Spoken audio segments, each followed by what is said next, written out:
জমি বিক্রি করে তাল গাছ রোপণ শুনে অবাক হলেও 12 বছর ধরে জমি বিক্রির টাকায় 1 লাখেরও বেশি গাছ রোপণ করেছেন। এই টাকা আমি আমার কিছু জমি ছিল এটা বিক্রি করেছি, আবার সামান্য কিছু আয় হয় আমি ইমামতি করি, প্লাস কিছু হাতুড়ি ডাক্তারি করি, এই নিয়ে শুরু করি। মানুষকে বজ্রপাতের বিপদ থেকে রক্ষার আশায় এবং মুক্তিযুদ্ধের শহীদদের স্মরণে তিনি টানা 12 বছর ধরে লাগিয়ে যাচ্ছেন তাল গাছ।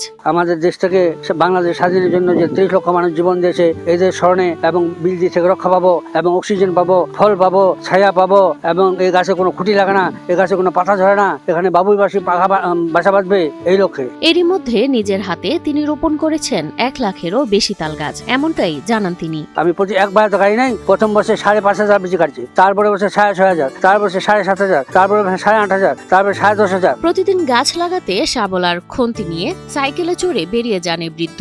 কখনো গাছ লাগান, আবার কখনো তার রোপণ করা গাছের পরিচর্যা করেন। উনি বয়স্ক মানুষ, খুব একটা নিষেধ দেওয়া যাচ্ছে না, ওনার একটা আগ্রহ বা একটা নেশা, মানে উনি প্রতি মৌসুমে ভাদ্র আশ্বিন মাস তাল গাছ লাগাবে, যত বাধা দেন উনি বেশি করে লাগাবে।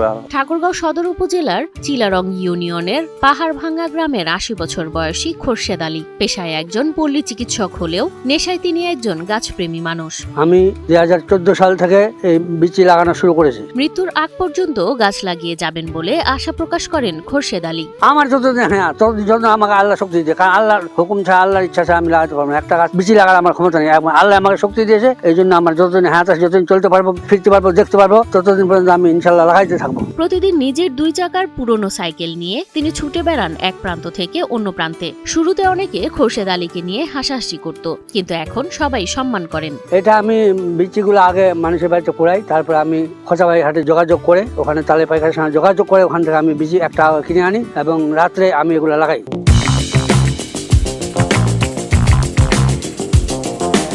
খোরশেদ আলীর জন্যই এখন পুরো এলাকা আজ সবুজ হয়ে উঠেছে। 2014 সাল থেকে তিনি নিজের এলাকা ছাড়িয়ে ঠাকুরগাঁও সদর, রুহিয়া, আখানগর, আকচা ও বালিয়াডাঙ্গি উপজেলার রাস্তাগুলোতেও গাছ লাগিয়েছেন। সব জায়গায় তাল গাছ লাগাবে আছে, বিভিন্ন জায়গায় লাগাইছে আর কি, লাগাচ্ছে, এখনো লাগাচ্ছে। এ কাজে টাকার অভাব হলেও থেমে যাননি খোরশেদ আলী। প্রয়োজনে বিক্রি করেছেন নিজের জমিও। নিজের হাতে লাগানো গাছের সুরক্ষায় চান সহায়তা। মানুষের অসাধু এত শয়তান গাছগুলো নষ্ট করে দিয়েছে, বীজ দিয়ে নষ্ট করছে, আবার মাটিতে ফেলেছে, আবার তোমার জঙ্গল মারা বীজ দিয়েছে, এইভাবে কাটে ফেলে দিয়েছে, এইরকম মানুষের অত্যাচার। এই জন্য আমি যা সরকারি দায়িত্বে আছে, তার প্রশাসনের দায়িত্বের কাছে আমি অপূরণ করি যে আমার এই গাছগুলো কিভাবে রক্ষা হবে, সেই জন্য দায়িত্ব তারা নেয়। কারণ আমি পাবলিক, আমার কথা কেউ মানে না, কেউ বুঝে না, কেউ ভয় করে না। সবুজ পৃথিবীর জন্য নিজের জীবন উৎসর্গ করেছেন এই মানুষটি। খোরশেদ আলী হয়তো একদিন থাকবেন না, কিন্তু তার লাগানো গাছগুলো প্রজন্মের পর প্রজন্ম ধরে বলে যাবে এক বৃক্ষপ্রেমীর গল্প।